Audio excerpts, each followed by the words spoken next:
à une vidéo un peu plus longue maintenant pour vous parler d'une mégaphorbier. Donc la mégaphorbier, c'est un ensemble de plantes qui vont se trouver dans un milieu assez riche, assez humide et méga pour très grand. Et donc c'est un milieu avec vraiment des plantes qui peuvent facilement dépasser le mètre. Et ici, donc, on est en Bordelaise et on va retrouver toute une série de plantes liées à ces milieux, à ces prés humides. Donc ici, devant nous, on a une plante qui ressemble un peu à un chardon, hein, donc qui est très épineux. C'est en réalité un cirse des marais. Cirse des marais, qui ici, il est plus grand que moi, hein, donc il fait bien 2 mètres.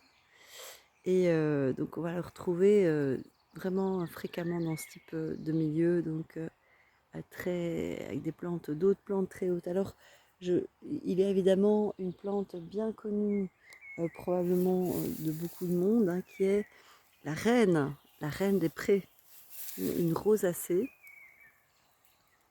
ici, hein, la reine des prés, vraiment avec elle fait de nombreuses fleurs avec beaucoup d'étamines. Je vais essayer de zoomer, on voit un peu plus. Voilà, voilà, il y a d'ailleurs un beau sorte de longicorne, quelque chose comme ça, qui sans doute se régale. Donc on voit qu'il y a beaucoup d'étamines, hein, c'est plein de fleurs, des fleurs bien ouvertes, là des fleurs bien fermées. C'est une rosacée, donc aux nombreuses vertus. Les anciens se sont dit, tiens, cette plante, elle pousse les pieds dans l'eau, elle a peut-être une faculté à ne pas tomber malade et donc à nous permettre d'éviter la fièvre. Et donc en effet, elle contient comme le saule, hein, cette forme d'acide salicylique. La reine des prés avec ses feuilles bien typiques, hein, des feuilles composées de plusieurs folioles, avec des petites folioles comme ça encore au milieu. On voit la feuille terminale divisée en 3. Donc là on en a d'autres.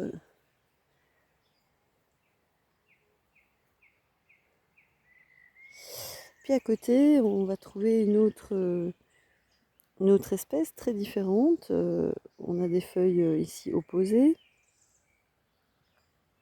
Une plante très poilue. C'est une plante ici qui est déjà assez haute, elle fait déjà un bon mètre.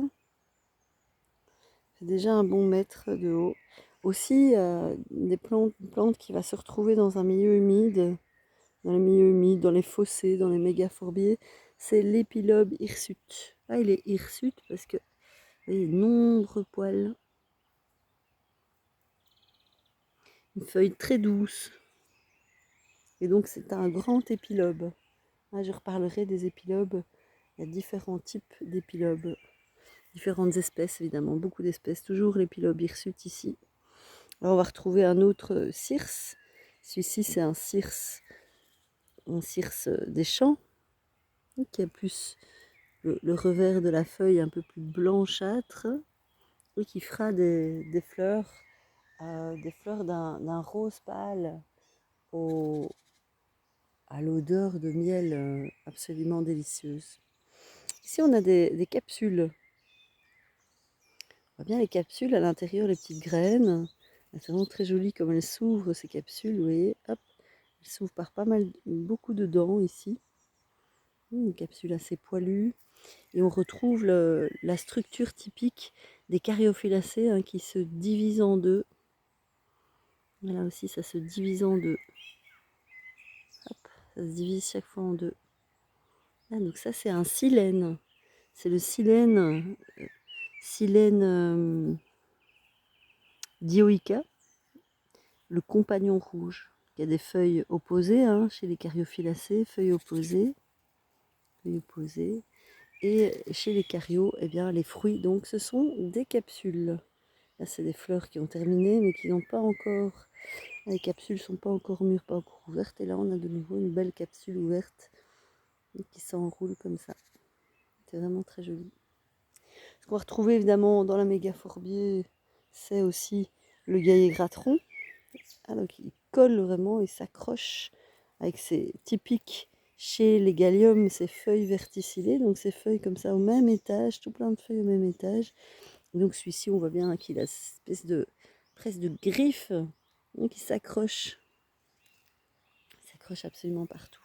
Il nous fait des petits fruits composés de deux parties ici. Alors aussi dans la mégaphorbier, on va retrouver une plante qui aime bien l'humidité, hein, c'est la lysimaque. Alors ça pourrait comme ça à première vue ressembler un peu à un millepertuis, là, mais ça n'en est pas.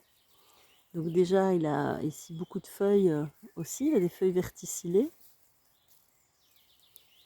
Les feuilles du millepertuis sont en général beaucoup plus petites, sauf le millepertuis arbustif qu'on appelle l'androcème. Et ben voilà, ici on va avoir en fait des pétales soudés en fait, ce qui n'est pas le cas chez le millepertuis. Et ici on n'aura pas un nombre d'étamines aussi important que chez les millepertuis où les nombres d'étamines sont très très importants. Ici on en a quelques-unes. Ah, la fleur n'est pas encore bien ouverte. Voilà, on voit quelques étamines. Pas du tout autant que les étamines en 3 faisceaux avec plein d'étamines par faisceau qu'on va retrouver chez le millepertuis. Ici, c'est la lysimaque vulgaire commune. Donc, il existe aussi la lysimaque, une autre lysimaque qui est plantée régulièrement dans les jardins qui va avoir des épis floraux beaucoup plus gros. Donc, c'est une lysimaque introduite. Ici, donc c'est Lysimakia vulgaris et l'autre c'est Lysimakia punctata. Donc elle est ponctuée. On la reconnaît aussi parce que si on regarde au revers ici, alors il faut peut-être zoomer. Ouais, je vais zoomer.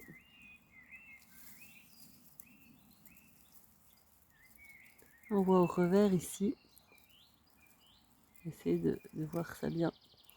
On voit que les sépales, donc le calice là, il y a un bord orange chez la Lysimaque vulgaire, chez la Lysimaque commune, qu'on ne va pas retrouver chez la Lysimaque ponctuée.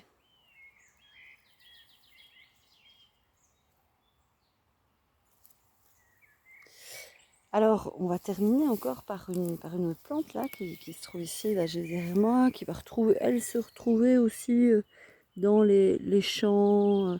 Elle n'est pas exclusive des mégaphorbiers du tout. On voit les fleurs ici, c'est des fleurs de fabacées. Ça fait un épi, c'est pas un verticille. C'est pas comme chez les lotiers hein, où c'est en verticille. Ici, c'est plutôt une grappe, je dirais, une grappe de fleurs. Et alors, on voit que contrairement au lotier corniculé ou au lotier des fanges, cette plante-ci, elle a 2 petites folioles assez allongées et puis elle se termine par une vrille. Les lotiers ne font jamais ça. Les lotiers, si on se rappelle bien, je reparlerai des lotiers. Les lotiers, ils ont 3 feuilles comme les trèfles et puis 2 petites feuilles à la base, sur la tige ici. Ici, on voit qu'il y a 2 petites feuilles qu'on appelle des stipules. Donc 2 petites feuilles.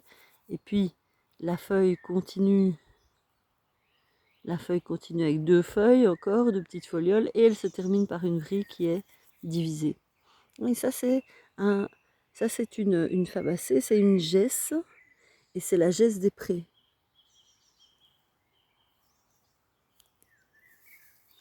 La gesse des prés, donc Lathyrus pratense. La gesse des prés, ici, elle est très grande, hein, puisqu'elle doit un peu faire concurrence avec les plantes de la mégaphorbier. Gesse des prés, et on va donc terminer sur cette espèce.